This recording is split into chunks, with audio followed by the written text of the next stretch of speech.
Everyone knew that the crown prince, Mathias Cavendish, was a handsome man with a calm and composed demeanor. He was a dream suitor for every woman of marriageable age in the city. However, no one knew how wild he was with Seraphina Montclair when his body pressed against hers every night, and he thrust hard into her in all sorts of positions in bed. On the 1001st night he met her through the secret passage, Seraphina lay weakly in the messy sheets, feeling sore all over. Mathias looked down at her after being fully satisfied, and she finally worked up the courage to say, "Your Highness will be marrying my older sister at the end of the month." Her fingers clenched the corner of the covers as she said almost inaudibly, "Would you be willing to give me a place by your side on the same day?" Mathias was wearing his clothes when he suddenly paused. "No." He turned to look at her, his cold yet handsome face lit up under the flickering candlelight. "I promised Cordelia that she would be the only woman by my side. Your presence shall never be known to her." Seraphina turned pale instantly. "What would that make me?" Seraphina Montclair's voice was trembling. "Is this what I mean to you? A quiet shadow meant only for the dark. What else could you be to me?" Mathias Cavendish looked at her with a small smile, but the look in his eyes was chilling, as if he was ridiculing her for not knowing her place. "What more do you want, Seraphina?" Mathias leaned over her, brushing his thumb gently over her lips. "I've told you before that Cordelia is the only woman I love, but I do enjoy your body immensely. I can give you anything except my love and a legitimate place by my side. We'll still see each other and meet through the secret passage after Cordelia and I are married." His tone suddenly turned cold. "Remember that Cordelia can never know about us. If she gets her heart broken after finding out about us, you'll pay the price for it." Seraphina was stunned.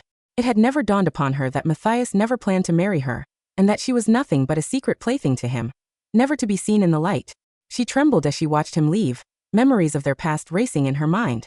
Seraphina was from the house of Montclair, but she was the daughter of a mistress. On the other hand, Cordelia Montclair was the pristine and noble daughter of the house.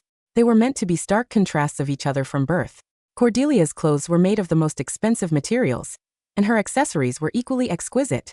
When it came to education, even her teachers praised her for her brightness. As for Seraphina, she was always living in her older sister's shadow. She wore Cordelia's unwanted clothes, and everything she owned was ordinary. Even Mathias, the crown prince coveted by every woman of marriageable age, had eyes only for Cordelia. Seraphina remembered how Mathias had made a promise in front of gathered nobles during the seasonal gala 3 years ago. "Cordelia Montclair will be my only wife, and I swear there will be no other woman for me but her." It was a grand occasion, and to this day, the people of Caventon still speak fondly of their love story. That was until one stormy night when Mathias was drugged with an aphrodisiac, and in a heated moment, he mistook Seraphina for Cordelia and took her virginity. Seraphina thought she would be sentenced to death the next day, but that fateful night evoked something within the aloof Mathias, and he became obsessed with her. He even went as far as to build a secret passage to summon Seraphina into his chambers every night. For the past 3 years, Mathias would ravage her body almost every night except for the days when she had her menstruation. Seraphina had seen a side of Mathias not many had seen before. He was cold and aloof, distant with everyone around him. However, when he was on top of her, he would pant uncontrollably, pressing down on her as he went wild on her body. Seraphina always thought such intimacy between them meant that Mathias felt something for her. "Ms. Montclair, it's time for your medicine." The palace matron, Amy Hudson, entered the room with a bowl of herbal infusion, interrupting Seraphina's thoughts. Seraphina took the bowl from Amy with trembling hands, and the scent of the bitter medicine filled her mouth and nostrils, making it difficult for her to consume it. Outside the door, a palace maid kept hurrying them. "Hurry up, Miss Hudson. It's almost past the best time for Ms. Montclair for prevention of con." Before she could finish, Amy reprimanded her sternly. "Quiet." Seraphina's hand quivered, and the bowl fell with a clang to the ground. "It's for the prevention of conception?" Her voice was trembling as she heard the words in disbelief. "I've been taking herbal infusions to prevent conception all this time?" Amy looked at her grimly. "This is at the request of His Highness." It felt like a knife to Seraphina's heart. Mathias had never wanted her to get pregnant. Yet she had been silly enough to think that the herbal infusion was to help with impregnating her. She laughed self-deprecatingly, and then gulped the new concoction in one swallow. It was extremely bitter, but not as bitter as how she was feeling. Seraphina remained in a daze all the way back to Montclair House via the secret passage. "Come here, Seraphina."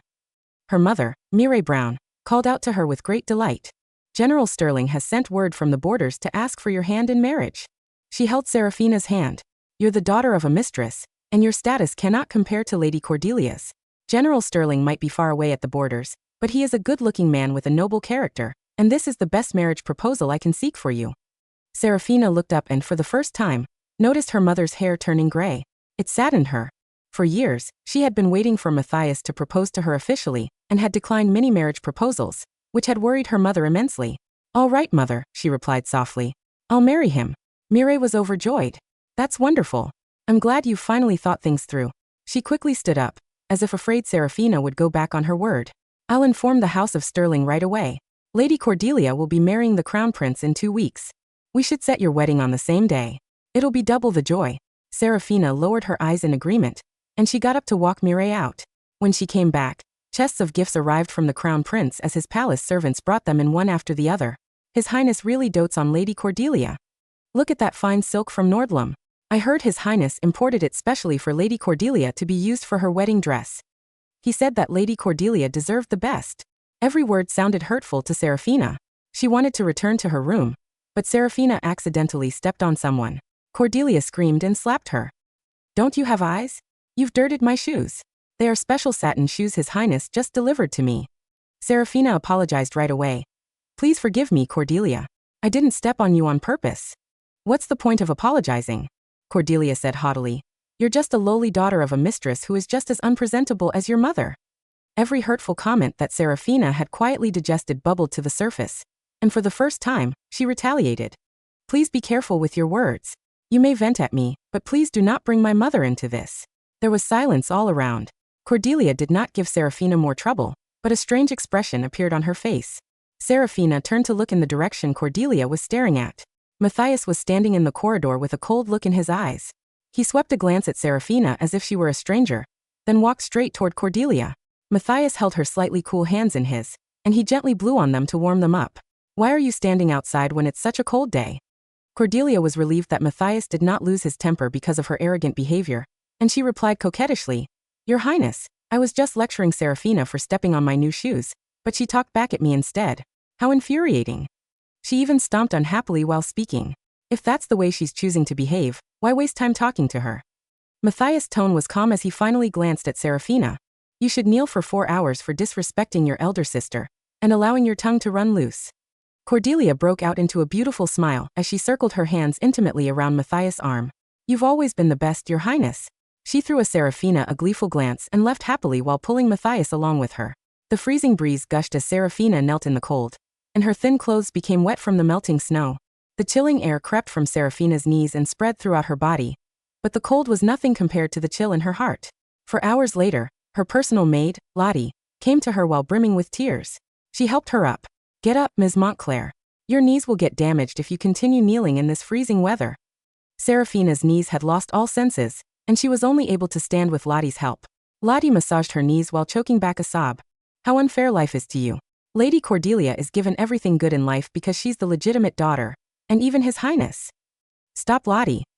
Seraphina interrupted her gently in a hoarse voice. "But what have you ever done wrong, Ms. Montclair?" Lottie started crying. "His Highness saw that Lady Cordelia raised her hand at you first, but he still insists on punishing you. How unfair." Seraphina looked in the direction of Mathias' chambers, and suddenly laughed. It was a sorrowful laughter that was so sad. It stopped Lottie from crying. Lottie was right about Seraphina being in an unfair situation, but she no longer wanted to fight for anything. All Seraphina wanted was for her wedding to arrive as soon as possible, so that she could leave the city of Cavendish and never return. Seraphina returned to her room and started taking out every piece of jewelry Mathias had bequeathed her. She planned to sell them and give Mireille the earnings she gained from them. Every piece of jewelry was exquisite, and he had put them on her hair or on her wrist personally whenever he gifted them to her. Now, however, they felt like needles piercing into her fingers so hard that it hurt immensely. The next day, she left the house with the box of jewelry, but unexpectedly met Cordelia. "Stop right there." Cordelia spotted the box in her hands right away and immediately looked wary. "What's that in your hands?" Before Seraphina could reply, Cordelia opened the box, and her expression turned grim at the sight of the jewelry inside. "How dare you steal my jewelry, Seraphina?" Cordelia started screaming as she grabbed Seraphina's wrist. "Take her to the family chapel." "I didn't steal anything," Seraphina tried to explain. "These are my personal belongings." Cordelia refused to listen, and instructed the maids to drag Seraphina into the chapel. It was not long before the entire family was alerted. "Father." Cordelia pointed at the box of jewelry and said shrilly, "This jewelry was bequeathed by the royal family. How can an illegitimate daughter have possession of them? It's clear that she has stolen what belongs to me." Alistair Montclair, the Duke of the House of Montclair, looked at the box of jewelry grimly. Where did you get these, Seraphina? Please, father, Seraphina curtsied and said in a trembling voice. These belong to me. I promise you that I didn't steal them. She's lying. Cordelia sneered and ordered the maids to bring over several brocade boxes. Look. His Highness gave these to me. They are the exact jewelry you see in her box. Seraphina started trembling. She knew why they were the same.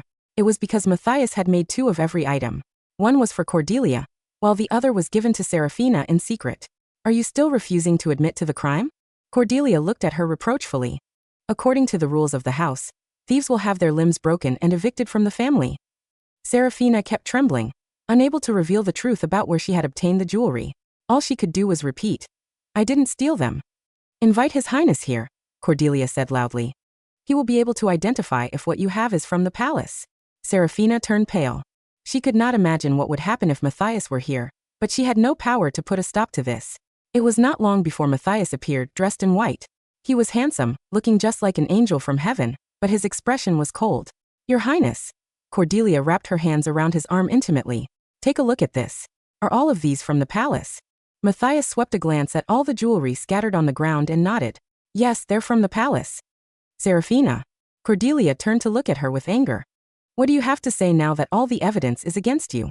All Seraphina could do was fall to her knees on the cold ground and look up at Mathias. Those eyes that used to look at her with passion were now cold as ice. She wanted to say something, but nothing came out of her mouth. All she could do was look at him pleadingly. All it would take was one word from him to save her. Mathias glanced at her nonchalantly and looked away, acting as if she were just an unimportant stranger. Cordelia continued asking, Your Highness, have you ever bequeathed any of these to Seraphina? Mathias replied coldly, No. His answer was like a sharp knife through Seraphina's heart. She felt a chill all over as she finally understood Mathias did not care if she lived or died as long as Cordelia was not hurt. Father, Cordelia said aloud, please punish her according to the rules of the house. Alistair was about to give the orders when Mathias suddenly said, Wait. Everyone in the family chapel turned silent and looked at him. It's bad luck to see blood before the wedding, Mathias said calmly. Those are just mere jewelry. You may treat it as a gift to the women of the family from me. Mathias was giving Alistair a chance to let this go. You should thank His Highness for his generosity. Seraphina bowed robotically to thank Mathias. Thank you for your grace, Your Highness. No, Cordelia refused to let this go. We can't go against the rules of the house. She should at least be whipped 30 times as a warning to others. Mathias looked at Cordelia with adoration and said, If that's what you wish, so be it. With that, he turned to leave without another word. Seraphina was forced to kneel as she was whipped in the back.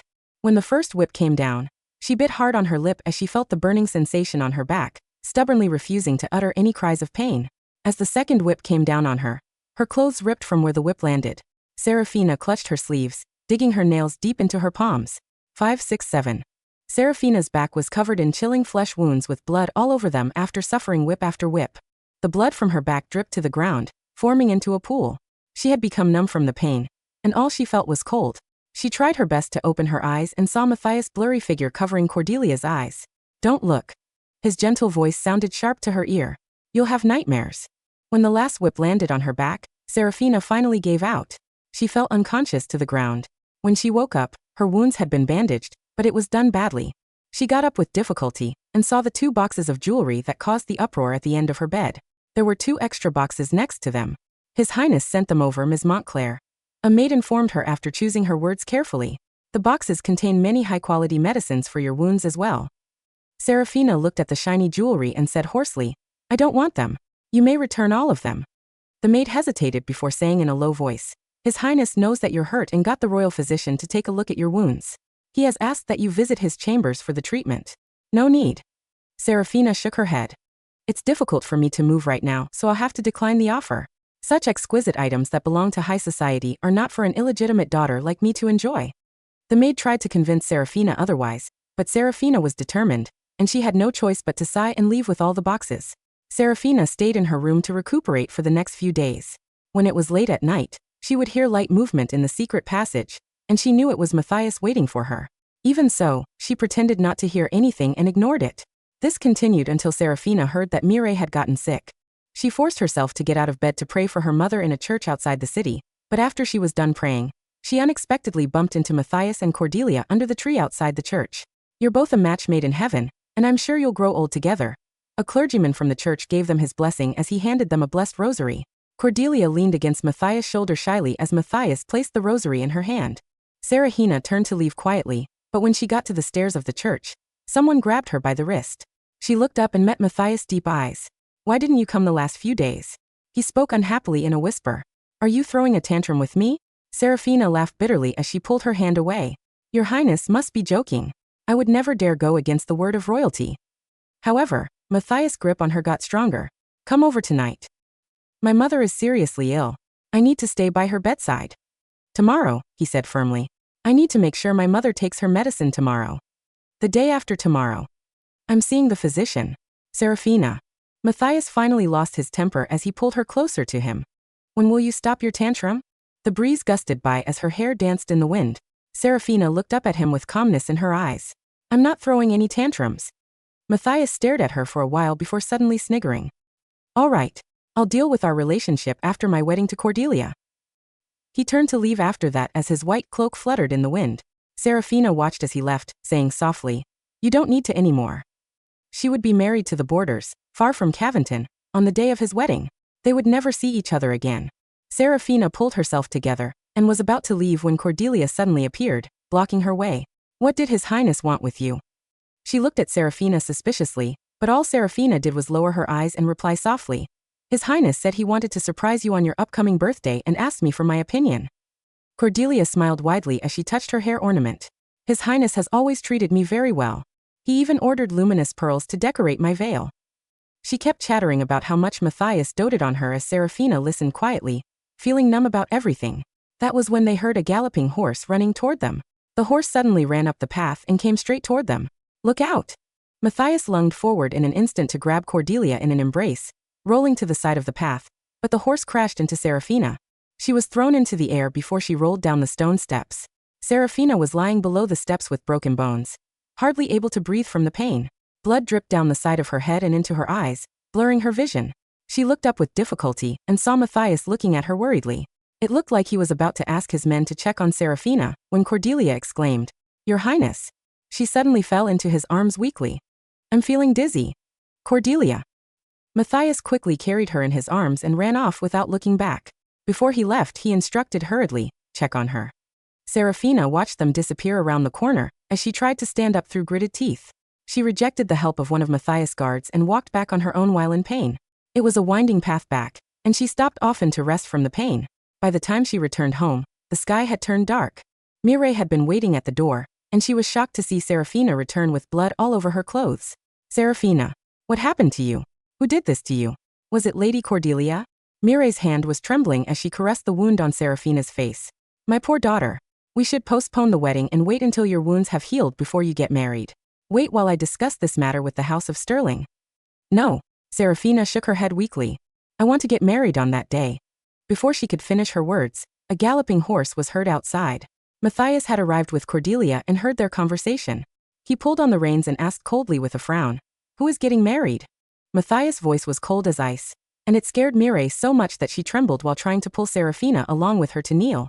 Seraphina tolerated the pain as she knelt with her mother and quickly said, "My mother and I were talking about Cordelia's wedding."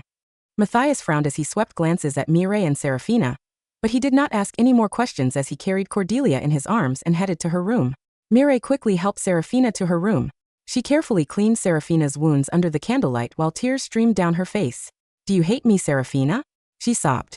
"I'm forcing you to marry so far away." Seraphina shook her head. "Why would I hate you? I accepted this marriage proposal willingly." "Really?" Mireille's hand paused. "Can you really forget about that man?" Seraphina froze. She remembered how she had told Mireille 3 years ago that she was in love with a man who had promised to marry her. Mireille had believed her then, and relented when Seraphina kept pushing away any idea of marriage. Seraphina forced a smile. "Mother, what man are you talking about? I made that lie up." The medicine almost fell from Mireille's hand. "What? I lied to you because I wanted a few more years with you." Seraphina looked down, afraid to meet her mother's eyes. "Don't take it seriously." The candlelight flickered in the night, shining its light on Mireille's tear-streaked face. She caressed her daughter's face with trembling hands. "You silly child. It doesn't matter if you were lying or telling the truth. It's all in the past now." "You're right. It's all in the past now." Seraphina nodded and continued with a sigh. "It's time to wake up from my dream." Mireille held Seraphina in her arms and patted her back just as she did for Seraphina when she was young. When you arrive at the borders, focus on your new life. General Sterling is a good man who will take good care of you. Seraphina leaned her head on Mireille's shoulders as she nodded gently. The Seraphina who only had eyes for Mathias was completely dead. From now on, she would be the wife of General Sterling at the border, and would no longer have anything to do with Cavendish or Mathias. After that day, Seraphina kept herself busy at home to prepare for her upcoming wedding. However, Princess Aurelia, the 9th princess, was hosting a winter garden party, and she had extended an invitation to the womenfolk of the House of Montclair, which meant Seraphina had to attend as well. There was laughter everywhere in the royal garden. The moment Seraphina arrived, she saw Mathias heading toward the garden, while holding Cordelia's hand. He was dressed in dark blue and looked handsome yet aloof. Cordelia was wearing a bright red cape, and looked ravishing in the garden of white. His Highness treats Lady Cordelia with such care. The ladies around Seraphina started whispering amongst themselves. I heard that His Highness personally helped Lady Cordelia put on her hair ornaments. They're close because they grew up together. What an envious sight they are. His Highness' love story will become legendary if they continue being in love as they grow old together. Seraphina lowered her head to sip her tea. It was warm, but it could not warm her cold fingers. Oh, stop it, Cordelia suddenly said shyly as she blushed and stood up. I'm heading off to admire the flowers. Mathias quickly took off his coat to put it on her. When he leaned over, an exquisite scented bag fell out of his pocket with a clatter. Aurelia was sharp-eyed enough to spot it and picked the bag up. This embroidery must be Cordelia's work. She smiled and teased. Mathias must love it a lot if he brings it with him everywhere. Seraphina almost dropped her cup. The scented bag was a gift from her to Mathias 3 years ago, and there was a small picture of her inside. Mathias had rejected every gift she gave him except for this scented bag, and it was his acceptance of the bag that made her think that he had feelings for her. What's inside the bag, Mathias? Let me have a look. Aurelia opened the bag enthusiastically. Seraphina stood up right away and said in a trembling voice, Don't. Everyone turned to look at her questioningly, and Seraphina realized that she had lost her composure. She quickly said, I heard that one shouldn't open such bags or the loving couple would have a falling out. She stared at the scented bag intensely. That picture of her could not be exposed to the public. That's just superstition. Aurelia pouted. My brother and Cordelia are a match made in heaven and they're engaged. Even the gods can't break them apart. Seraphina looked pleadingly at Mathias, but he looked indifferent, as if this had nothing to do with him. Seraphina could only close her eyes in despair as the scented bag was opened. When Seraphina opened her eyes again, she saw that the picture in Aurelia's hand was of Cordelia. Do you bring Cordelia's picture with you wherever you go, Mathias? Aurelia was surprised. You must really love her a lot. Mathias smiled. Of course. It's a cure for me missing Cordelia when I don't see her. His words only made everyone even more envious of the love between Mathias and Cordelia. However, a young lady asked, This embroidery work doesn't seem to be from the hand of Lady Cordelia. Mathias replied, I didn't want Cordelia to labor at things like this, and I was worried about her hand getting hurt from this, so I hired a seamstress to make it. Seraphina's heart fell to her stomach. Mathias had accepted her scented bag because he had treated her as a seamstress, not because he had feelings for her. That was why he got rid of her picture and swapped it for Cordelia's. Aurelia smiled, but then turned to look at Seraphina reproachfully. Mathias and Cordelia are in love and were made for each other. They can't be broken up so easily. Do you believe in the strength of their love now, Miss Seraphina? Seraphina lowered her eyes and replied, Yes, I do. His Highness and Lady Cordelia's love for each other is strong, and they deserve to be with each other for the rest of their lives. Mathias frowned and glanced at her thoughtfully, but he said nothing. He held Cordelia's hand and turned to leave with the scented bag in his hand. When Seraphina returned home, she found a master builder she trusted to seal the secret passage. The bricks covered the entrance one by one, burying everything that had happened there in the past 3 years. It's done, Ms. Montclair, the master builder said in a low voice. Seraphina nodded as she stared at the stone wall that had been rebuilt, thinking that Mathias would not care about such a small matter as he was busy with his upcoming wedding. However, someone suddenly opened her room door late at night the next day when she was just about to go to bed. Mathias was standing outside the door, dressed in black. There was anger in his eyes as he questioned her coldly. Why did you seal the secret passage? Seraphina's heart skipped a beat, but she forced herself to calm down. My family almost discovered the secret passage, and I know how worried your Highness is about Cordelia finding out about us. So I sealed it before it was discovered. Mathias' expression softened. You did the right thing. I'll find another mansion and figure out a way to move you there. Wait for me. Seraphina felt bitterness in her heart when she heard his words. She could not understand why he would go through so much trouble and refused to let her go. She could not help asking, You're about to be married to Cordelia. Why do you refuse to let me go seek a marriage for my own? Mathias did not expect this question from her, and he was silent for a moment before replying. You've lost your chastity to me, Seraphina. I will bear responsibility for that. Bear responsibility? Seraphina laughed sadly. Do you plan to do that by letting me live a life in the shadows, without the right to bear a child of my own? Mathias stared at her, aware that she had found out about the herbal infusion to prevent her pregnancy. Allowing you to stay by my side is the extent of what I can give you. You shouldn't cross the line by asking for more. My child is of the royal bloodline, and only Cordelia will have that child. Why must you be greedy when I'm offering you a life of luxury? His tone turned cold. Be a good girl and stop making a fuss. I won't allow you to marry another. Mathias' words were sharp, and Seraphina's heart was cut into bloody pieces by them. She wanted him to know that she no longer wanted anything to do with him, but the sound of hurried footsteps was suddenly heard from outside the door. Your Highness! Lady Cordelia fainted in her room. Mathias did not say another word as he ran toward her room with a worried look on his face. A group of physicians had gathered in the Montclair house while Mathias stayed by Cordelia's bed. He was filled with worry for the woman he loved when he saw how pale she was. Lady Cordelia had been weak since she was a fetus in the womb. She needs the blood from the heart of her closest kin. An old physician said in a slightly quivering voice as he hesitated. It would be best if it were a healthy woman of a similar age. Mathias' head jerked up right away. Bring Seraphina here right now. It was not long before Seraphina was dragged into the room by guards. She struggled to stand up straight. Seeing Mathias looking at Cordelia, who was passed out in bed with such worry, she could not help feeling a pang of pain. Take the blood from her heart, Mathias ordered coldly. A chill ran down Seraphina's back. For years, Cordelia had used her status as the legitimate daughter of the house to humiliate Mireille and her. She could never forget Cordelia's insulting words and condescending looks, and now, she had to save Cordelia by giving her the blood from her heart. Your Highness, Seraphina said through clenched teeth. I'm not willing to give my blood. The look in Mathias' eyes turned cold. This isn't up to you. If you're not willing, your mother will be evicted and become homeless. Seraphina turned pale, and she nearly fell to the ground. How could he threaten her by using her mother? Mireille was weak and sick. If she were evicted, all right, Seraphina finally agreed in a trembling voice. I will give my blood, but your Highness has to agree to one condition from me.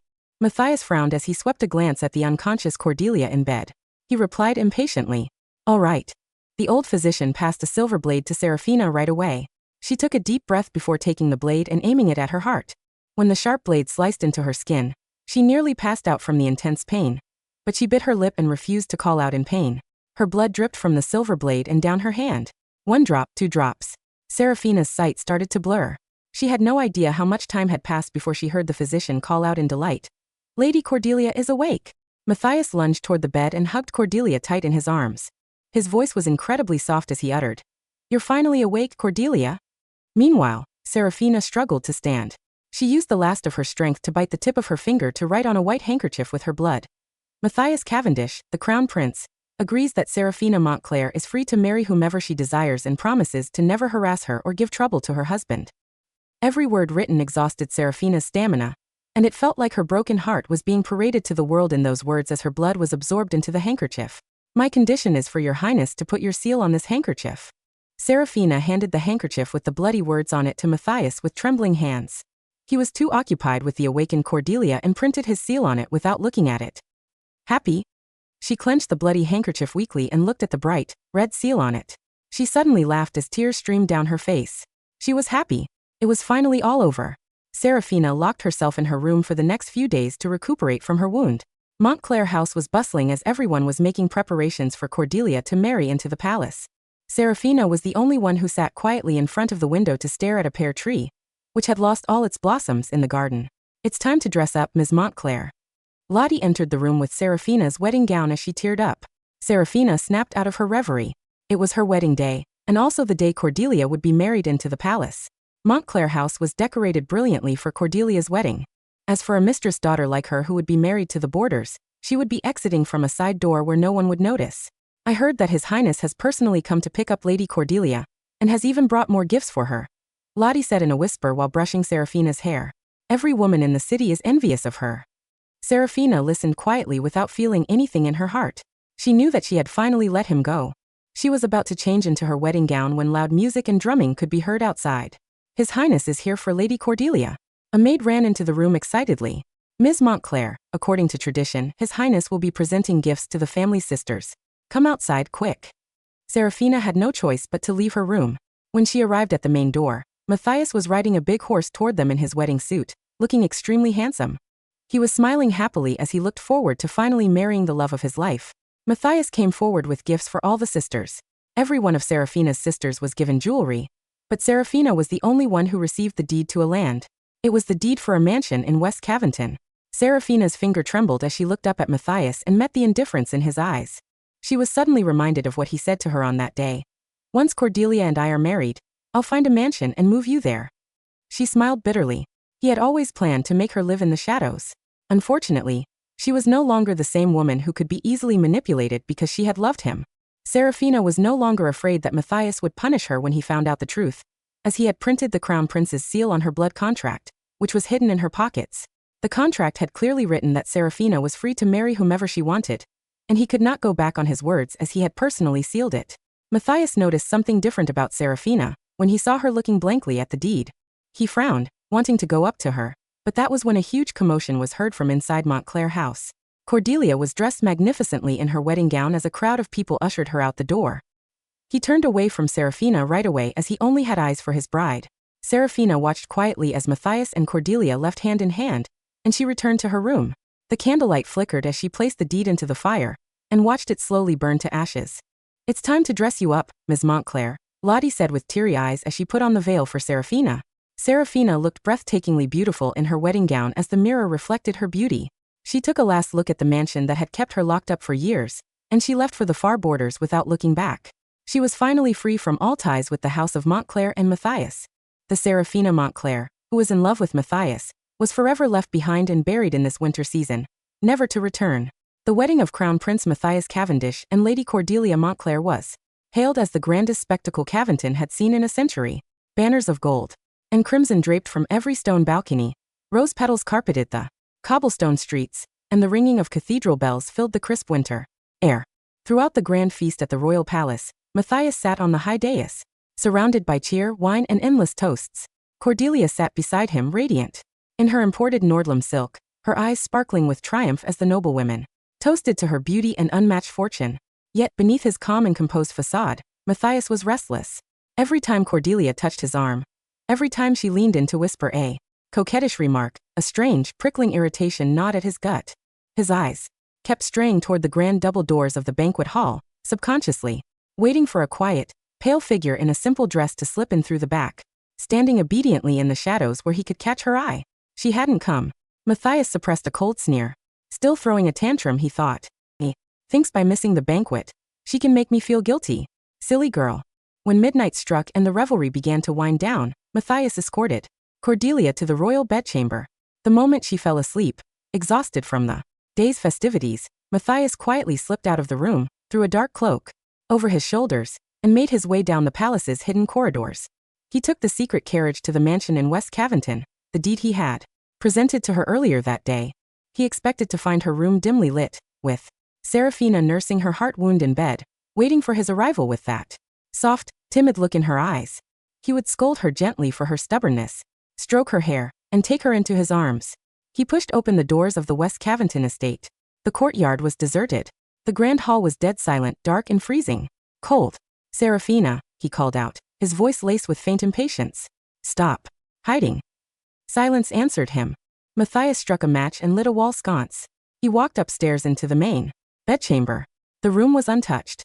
The velvet sheets were crisp, the furniture uncovered, and on the hearth lay a small pile of gray, soft ash. Mathias stepped closer, kneeling by the cold fireplace. Among the ashes lay a small, unburned scrap of thick parchment. He pulled it out and brought it to the light. It was the golden royal seal of the Cavendish family, stamped upon the corner of the land deed he had given her. She had burned it. A cold drop of sweat trickled down Mathias's spine. A sudden, irrational panic flared in his chest, sharp and biting. He spun on his heel and rushed back to his carriage, driving straight to the house of Montclair. He bypassed the main gates, scaling the outer wall and marching down the stone corridor to Seraphina's room. He kicked the door open. Seraphina. The room was pitch black. The air was cold, colder than the snowy courtyard.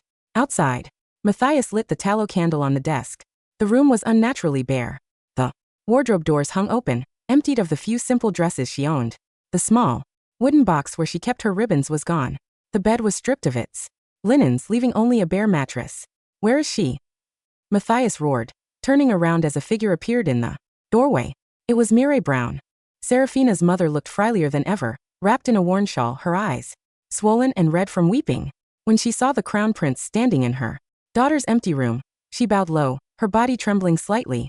Where did Seraphina go? Mathias demanded, stepping forward, his tall frame casting a dark shadow over the elderly woman. Why was she not at the West Cavendish mansion? Mireille raised her eyes slowly. For 3 years, she had feared this powerful, icy prince. But tonight, looking into his wild, angry eyes, she saw only a man, standing in an empty room. And the fear in her heart evaporated, replaced by a profound, bitter pity. She left, Your Highness, Mireille said softly. Left? Where? She was married this morning, through the side gate of the estate, while you were taking Lady Cordelia's hand at the cathedral. Mathias felt as though the floor beneath his feet had suddenly given way. Married? To whom? She belongs to me. She wouldn't dare. She married General Alexander Sterling of the northern border, Mireille said, extending her hands, holding out a white cloth. She left this for you. Mathias snatched the cloth from her hands. It was the white handkerchief, the one Seraphina had written on with her own blood while her chest was still bleeding. For Cordelia. Under the candlelight, the dark crimson words written in dried blood stood out. With horrific clarity, Mathias Cavendish, the crown prince, agrees that Seraphina Montclair is free to marry whomever she desires and promises to never harass her or give trouble to her husband. Right beneath the text was the sharp, unmistakable imprint of his own royal signet ring, the seal he had stamped without looking when he was coddling Cordelia. The handkerchief slipped from Mathias's fingers, fluttering to the floor like a dying bird. She tricked me, Mathias whispered, his voice cracking, a sound so strange and raw he barely recognized it as his own. She used her own blood to trick me. She didn't trick you, Your Highness, Mireille said, tears spilling over her withered cheeks. You gave her your seal because you didn't care enough to look. You gave her your permission to leave because her blood was only valuable to you if it kept Lady Cordelia alive. Mireille took a step back, bowing once more. My daughter has bled for this family, and she has bled for you. Now her debt is paid. I pray Your Highness honors your own royal seal. Mathias stood frozen in the center of the empty room. The candlelight flickered out, plunging him into the freezing dark. In the silence, the rhythmic thumping of his own heart sounded unnaturally loud, hollow, echoing, and entirely alone. 2 weeks later, the journey to the northern border was long, brutal, and treacherous. As the carriage traveled further away from the sunlit, paved roads of Cavendish, the lush forests yielded to rugged, snow-capped mountains and howling glacial winds. Inside the iron-reinforced carriage, Seraphina pulled her wool cloak tighter around herself. Her back still ached slightly from the whipping she had endured, and the deep scar over her heart twinged whenever the cold air seeped through the window cracks, but for the first time in 3 years, she felt she could breathe. Beside her sat Lottie, who had insisted on accompanying her mistress to the end of the earth. Miss Seraphina, Lottie whispered nervously, looking out at the looming dark fortress in the distance. They say General Sterling is a ruthless man. He's fought the northern barbarians for 10 years and commands 50,000 troops. What if he treats you harshly? Seraphina reached out and squeezed Lottie's hand gently. No matter how harsh he is, Lottie, it will be under the open sky. I will no longer be locked in a dark room, waiting for someone to come through a secret passage. The carriage slowed to a halt in the courtyard of Frostfall Garrison, the seat of power for the House of Sterling. The heavy oak gates creaked open, and soldiers dressed in thick fur coats and heavy iron armor lined the entryway. The carriage door was opened by a tall, broad-shouldered man. General Alexander Sterling was 30 years old. He had sharp, chiseled features, skin tanned by the harsh northern elements, and a faint, silver scar running along his left jawline. His eyes, a striking shade of slate gray, were keen and perceptive, but entirely devoid of the cruel indifference Seraphina was so accustomed to seeing in Cavendish noblemen. He extended a gloved hand to help her step down. His grip was firm, warm, and steady. Welcome to Frostfall, Lady Seraphina, Alexander said. His voice was deep, like the low roll of thunder across the northern plains. Seraphina curtsied gracefully, lowering her eyes. Thank you, General Sterling. I apologize for my pale appearance and my lack of grand dowry. I am merely the illegitimate daughter of the Montclair house. Alexander looked down at her. He noticed the thinness of her wrists, the slight tremor in her posture, and the faint shadow of lingering pain in her dark eyes. He didn't see an unpresentable mistress's daughter. He saw a woman who had survived a terrible storm, You are my wife now, Alexander said simply, taking off his own thick crimson fox fur coat and draping it over her shoulders, wrapping her completely in its warmth. In the North, we do not care for status, legitimate bloodlines, or high society gossip. You are the mistress of Frostfall Garrison. No one here will ever look down on you, nor will anyone dare to harm a hair on your head. Seraphina raised her head, startled by his words. Alexander met her gaze calmly, offering her a slight, reassuring nod. Come inside. It is cold out here, and dinner is waiting. As she walked beside him into the warm, firelit grand hall of the fortress, Seraphina felt a strange sensation in her chest. The coldness that had settled deep within her bone marrow for 3 years seemed to thaw, just a little bit. Back in Cavendish, the fairy tale marriage of the crown prince was rotting from the inside out. In the eyes of the public, Mathias and Cordelia were still the golden couple. They appeared at royal banquets, rode together in golden carriages, and attended cathedral services hand in hand. But behind the closed doors of the crown prince's estate, the atmosphere was suffocating. Mathias had become cold, moody, and short-tempered. He buried himself in state affairs, spending endless nights in his study, drinking heavy wine and staring at the empty space beside his desk where a quiet girl used to sit, stitching handkerchiefs in silence. Every night when he returned to the master bedroom, Cordelia would greet him with demands for new jewels, complaints about the cold weather, or petty gossip about the other noble women. In the past, Mathias had found her lively and charming. Now her high-pitched voice sounded like nails dragging across slate. Mathias.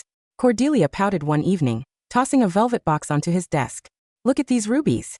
They're far too small. The Duchess of Vane had a necklace twice this size at the ball yesterday. You promised me I would have the very best. Mathias didn't look up from his state documents. You are the crown princess. You have more jewels than the royal treasury can count. Stop being absurd. Cordelia. Cordelia's face twisted in anger. Absurd? I am your wife. You swore in front of all the nobles that you would give me everything. Why are you looking at me like that lately? It's as if you resent me. She stomped her foot, knocking over a crystal decanter of wine.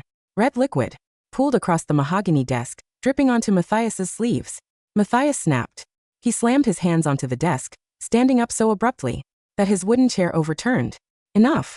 He roared, his eyes ablaze with a terrifying fury that made Cordelia stumble backward in fright. I gave you the crown. I gave you the silk, the pearls, the status, and the undivided praise of the entire kingdom. I even took the heart's blood of your own sister to keep your weak, pathetic body alive. What more could you possibly demand from me? Cordelia paled, her lips quivering. Mathias, you're yelling at me? Over a little wine? Get out. Mathias growled through gritted teeth. Mathias. I said get out. Cordelia burst into tears and fled the study, slamming the heavy doors behind her. Mathias sank back into his seat, rubbing his temples as a searing headache pounded behind his eyes. He looked at his hands, the hands that had held Cordelia, the hands that had held the silver blade, the hands that had pressed Seraphina down onto messy sheets for 1001 nights. He reached into his inner pocket and pulled out a small, worn object. It was a simple, coarse cotton-scented bag. The embroidery was rough with small, imperfect stitches, a gift Seraphina had given him 3 years ago. He had lied to the noblewomen at the winter party. He had said he hired a seamstress to make it, and he had swapped her picture for Cordelia's. With trembling fingers, Mathias opened the back lining of the scented bag. Beneath the picture of Cordelia lay a second, hidden layer, a tiny, crumpled sketch of Seraphina sitting under a pear tree, drawn by his own hand during the first year of their secret meetings. He had never thrown it away. He had only hidden it, just as he had hidden her. Seraphina. He whispered into the silent room, pressing the scented bag to his lips. Where are you? A knock at the door broke his reverie. His chief advisor, Lord Vane, stepped inside, bowing low. Your Highness, urgent news from the northern border. Mathias's head snapped up. Speak. General Alexander Sterling has formally registered his marriage with the Imperial Ministry of Rights. He has taken Lady Seraphina Montclair as his primary wife and the Grand Lady of the North. Furthermore, General Sterling has sent a military escort to Cavendish to bring Madame Mireille Brown to the north to reside with them. Primary wife. Grand Lady of the North. The words stabbed Mathias like poison daggers. The girl he had treated as a nameless, dark plaything, a secret to be hidden under bedsheets, was now standing in the bright sunlight of the north, wearing the mantle of a highborn general's legal, honored wife. And now, even her mother was being taken beyond his reach. Prepare my carriage, Mathias commanded, his voice shaking with a terrifying, unhinged obsession. Assemble a division of the Royal Guard. We are riding north. for an imperial inspection. Lord Vane was shocked. Your Highness, the mountain passes are snowed in. It is far too dangerous to travel to the border right now. Besides, General Sterling holds complete military authority over the north. I am the Crown Prince, Mathias shouted, his eyes wide and bloodshot. The north belongs to the crown, and everything in it belongs to me. Months passed at Frostfall Garrison. The northern winter was fierce, but inside the fortress, Seraphina knew a warmth she had never experienced in her life. General Alexander Sterling was a man of few words, but every action he took was steeped in profound respect and quiet tenderness. When he noticed she was sensitive to the cold, he had thick bear fur rugs laid across every stone corridor. When he realized she enjoyed reading, he opened the ancient garrison library to her, encouraging her to study history, medicine, and architecture. When her mother arrived from Cavendish, safe and cared for, Seraphina wept tears of relief, thanking Alexander on her knees, only for him to gently lift her up, telling her that a wife never needed to bow to her husband. He never forced himself upon her. On their wedding night, he had gently helped her take off her heavy wedding veil, offered her a cup of warm wine and laid out a soft feather bed for her, while he slept on the couch across the room. You have been hurt, Seraphina, Alexander had said softly that night, looking at her with his steady gray eyes. I will not touch you until your heart is ready, and until you truly wish to be my wife. His patience broke down the high walls Seraphina had built around her shattered heart. Over the spring months, Seraphina did not sit idly as a fragile noblewoman. She used her intelligence to help manage the garrison's supplies, organized charitable distributions of grain for the northern villagers during snowstorms, and even worked alongside the military physicians to improve herbal remedies for wounded soldiers. The soldiers of the north, who had initially been skeptical of a delicate lady from the capital, grew to adore her. They called her the White Rose of Frostfall. One evening, as a light spring snow fell outside, Seraphina sat by the fireplace in the master bedchamber, embroidering a new wool cloak for Alexander. The door opened, and Alexander walked in, bringing with him the crisp scent of pine and fresh snow. He removed his heavy iron chestplate and set his long sword against the wall. He walked over to her, standing quietly by her side, watching her slender fingers move gracefully with the needle. You should rest your eyes, Alexander said gently, reaching down to take the needle from her hand. The firelight is dim. Seraphina looked up at him, smiling softly. It is almost finished, Alexander. I wanted you to have it before your morning patrol. Alexander looked down at her face. The pale, sickly girl who had stepped out of the carriage months ago was gone.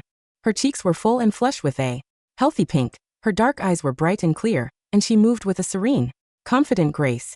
He sat down beside her on the bench. Slowly, carefully, as if asking for permission, he reached out and gently cupped her cheek with his warm, calloused palm. Seraphina didn't flinch.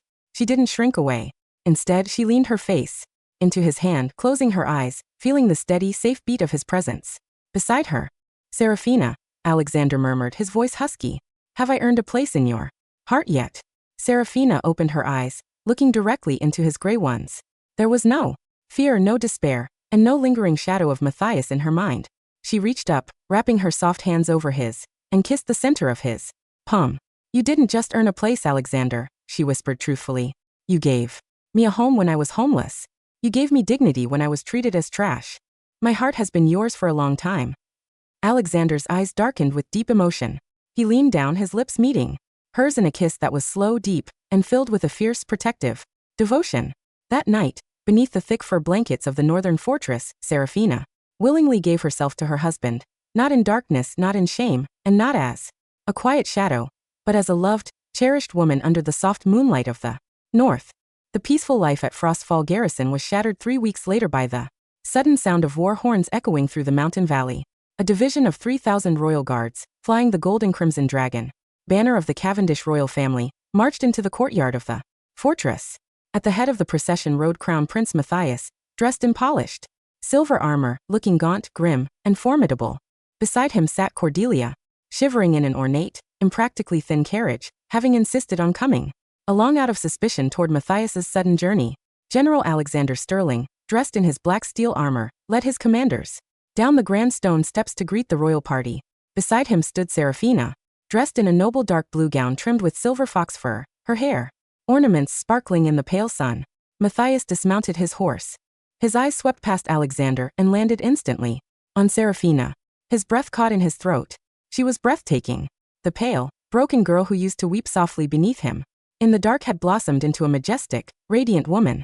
She stood tall beside Alexander, her hand resting comfortably on the general's arm, looking at Mathias, not with fear, hatred, or longing, but with total, absolute indifference.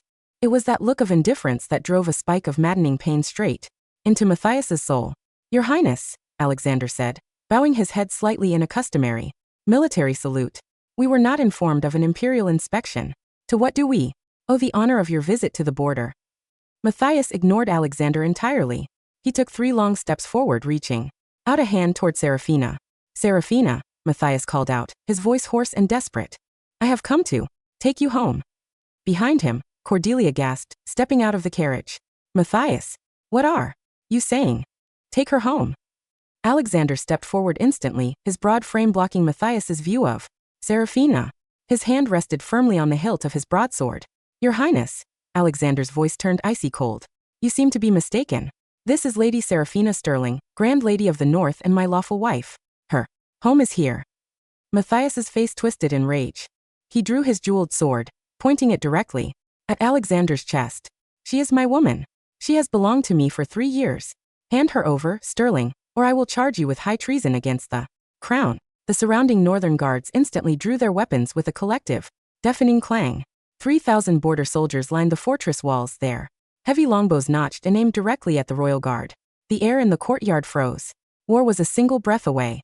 Cordelia ran forward, grabbing Mathias's arm in a panic. "Mathias, are you insane? You're risking a war over an illegitimate daughter. Over a thief." Mathias shoved Cordelia away so hard she fell onto the snowy ground. "Shut up, Cordelia," he roared, glaring at her with pure loathing. "I never loved you. I only took her to save your worthless life." Cordelia stared at him in utter shock, her face turning pale as paper.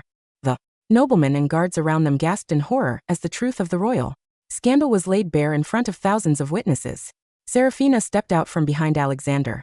She looked at Mathias, her expression calm, her voice clear and carrying over the silent courtyard. "Your Highness, have you forgotten the seal you stamped with your own hand?" She pulled out a certified copy of the blood contract, holding it high for all to see. "This is an imperial decree, sealed by the Crown Prince's royal signet. Explicitly frees Seraphina Montclair from all ties to the royal house and grants her the right to marry whomever she chooses. By royal law, your Highness has no right to demand my return, nor do you have the authority to claim me." Mathias stared at the document, his body shaking violently. No, Seraphina, listen to me. I was foolish. I didn't know. I didn't realize how much I needed you until you were gone. I will give you everything now. I will make you a royal consort. I will give you a title, a palace, jewels." "I don't want your jewels, your Highness," Seraphina interrupted, her voice filled with a calm, pitying strength. "You offered me a life in the shadows, locked in a dark room, forced to take poison to prevent your child from growing in my womb. You offered me a life where my blood was drawn to save the woman who abused me." She looked over at Alexander, offering her husband a deep, loving smile before turning back to Mathias. "Alexander gave me the open sky. He gave me honor, respect, and a love that does not hide in secret passages. I am no longer your quiet shadow, Mathias. I am the Grand Lady of the North." Mathias felt as if his chest had been torn open. He took a staggering step forward. "Seraphina, please, just look at me." "General Sterling," Seraphina said, turning her back on the Crown Prince. "The weather is turning cold. Please escort our guests to the outer barracks for rest. We have nothing more to say." "Seraphina! Seraphina!"